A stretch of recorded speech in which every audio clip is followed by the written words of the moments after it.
Hello everyone, I wanted to take this moment to introduce you to my adjustable height workbench. This is an idea that I've been thinking about for quite a while, and as usual I end up sizing up all my lumber, preparing it for the job initially.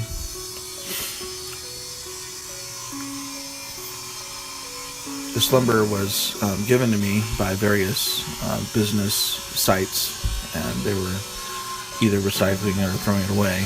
And here I just set up the pieces just to visualize the base and where I was wanting to go.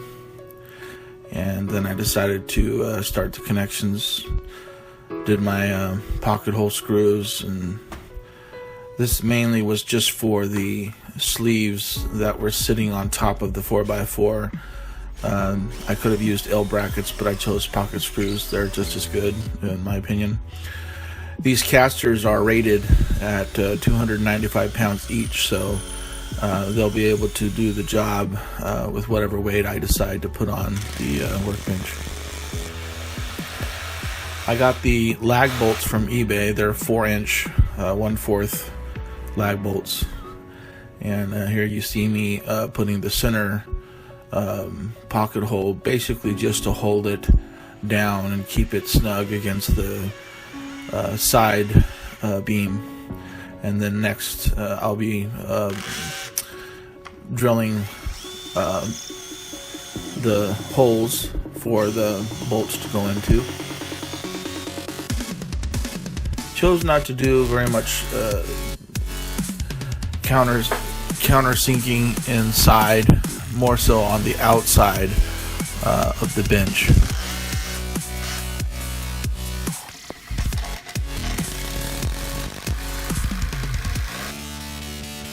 There were 2 bolts per leg on both sides, and here I'm using a 3/4 drill bit for the countersink hole for the bolts on the outside of the bench. And you have the base and the side support beams now ready to go. Each leg I wanted to get around the same weight for balance purposes. I had 4 separate beams, but chose to go with one long 8-foot beam and then cut it to 4 legs, as you see here. Now you see the top of the workbench starting to form. I decided to put a center support so more screws can go into the table. And I put a 4x4 on the base and on the top bottom of the table. Had to center the 4x4 to the base from the sides and the ends, and then I held the top part with a zip tie until I can mark on the top of the table, and then put bolts through the jack and the 4x4 into the top of the table. And the side rails had pocket hole screws that were going to go into the top of the table. Here you see these 8-inch long bolts that secure the top to the base and support it. Time for the glue up for the top of the table. I glued 2 boards together, then all the boards together at once using straps and some weights, and missed the part where the top of the table didn't come all the way to the end, if you can see that there. So I went ahead and grabbed the board from my stock and got the thickness planer out and did as best I could to get it down to the thickness of the actual table boards themselves. I do not have a joiner, so went ahead and did the ends and the edges as well. I will be making a jointer jig, much what you see on YouTube with the Harbor Freight clamps and using the table saw. And so I went ahead and put glue, spread it out evenly along this board here, and then finished it up with some pocket hole screws to secure it in place.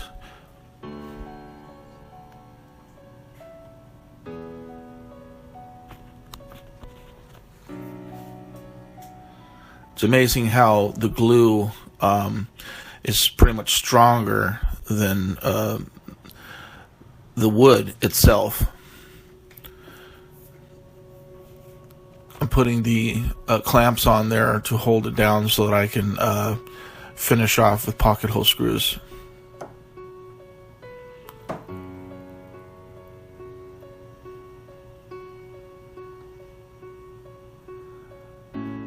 I'm going to go ahead and clean up the excess glue, and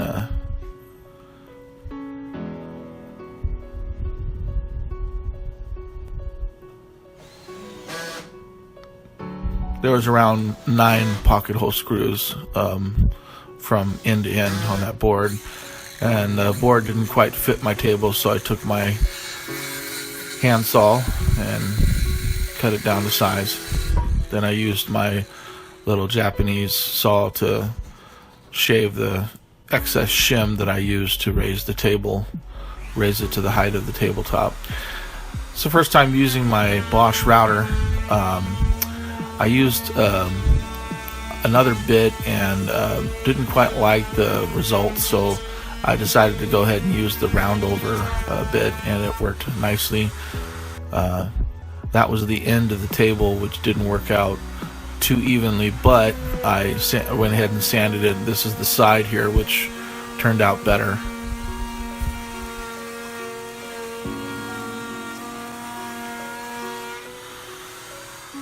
And the legs needed a little bit of sanding. I used 60 grit sandpaper to get most of the material off so they could go up and down smoothly. And the shelves on the bottom were not in my original plans, but I decided that there was extra space down there that I could utilize, so sure it'll come in handy later on down the road. I can put tools or whatever I want down there. And then I went ahead and cut off the corners for the leg supports of the table so that the shelf will fit in there.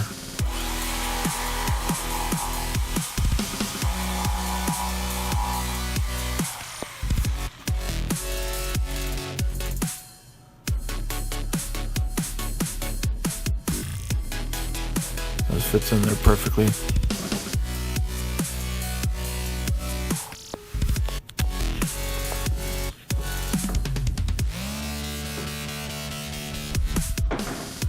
I just thought of securing it with some brad nails, 2-inch.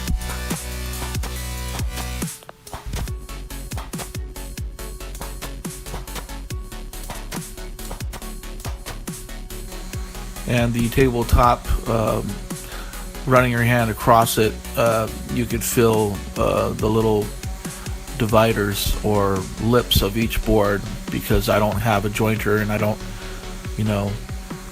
this is my first glue up, so it wasn't quite perfect. So I went ahead and sanded each line until I couldn't feel the lip of the board. Also, if you could see those screw holes and the knot holes have been completely patched from the plastic wood that I used. Turned out pretty good.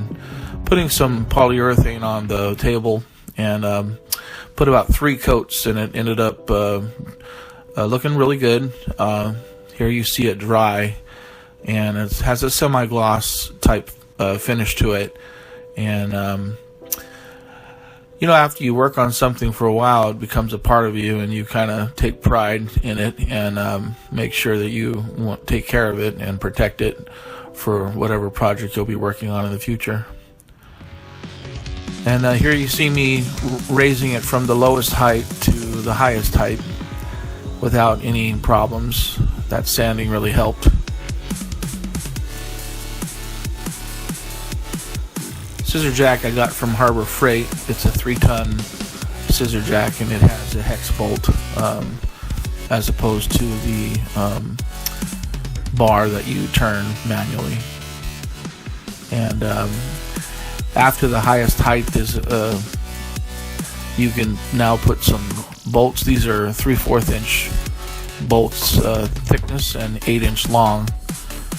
And the advantage of a scissor jack is that once you have a base, you can reverse it and lock the table onto the bolts, therefore securing it and making more of a solid workbench. Here I am going to lower it to the workbench height. I have a actually I'm lowering it all the way down to show you that there's no interruptions going down now.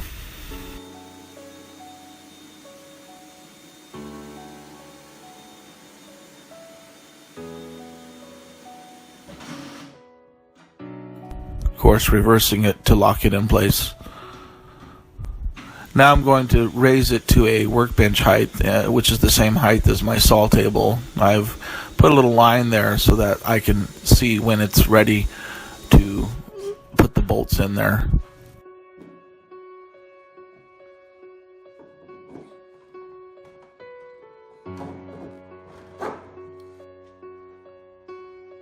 I've only drilled holes in the legs for the workbench heights thus far, but I can pretty much choose whatever heights that I want in the future for specific needs. Now I'm reversing it to lock the table down onto the bolts to secure it. Hey everyone, hope you enjoyed this workbench build. It is not an original design. Several people on YouTube have used scissor jacks and similar approaches to adjustable heights. I just didn't think that plywood or MDF or any particle board would hold up to the amount of wood that was on the table, and the way that I'll be using this for several purposes. It can go down to as low as 30 inches for assembly or sanding or dining. Or you could bring it up to this height, which is a workbench height. Same height as my saw table, and very comfortable for me to do some working, slight bending of the knees and doing the planing if I have to do that. And it could go all the way up to about 39 inches or so. That would be also for heavier furniture that I'd like to sit on the table, lift up to a reasonable height to do detailed work or any kind of work that I need while standing. All in all, an adjustable height workbench is valuable, especially if you don't have a lot of room in your shop. And the casters really give it a bonus because you can move this around to wherever you want at the edge of your saw table. You could put a planer on one end, put a little bed for anti-snipe purposes, and use it for a planing table. It could be a sanding table because of the adjustable height feature. Very solid. A lot of people commented to me that it may not be sturdy, but it's very sturdy. It does not shift. The only motion that you can feel is because of the casters. Even if they're locked, there's still a little bit of motion, but not very much to bother me. But all in all, I'm very happy with the bench, and I thank my family for their patience and support, and hopefully we'll have some more things coming your way soon. I'm going to take a little break. This really tested my beginning woodworking skills, if I have any at all. But I'm happy with it. Put about 3 coats of polyurethane for protection on the top, so it's going to go through a beating, making whatever I need to make in here. Please like and subscribe if you want. And I'll be making other things similar to this that are innovative and useful for people that have small shops and people that don't have a lot of room in their garage, like myself. But thank you for watching, and hope you enjoyed the video. Thank you.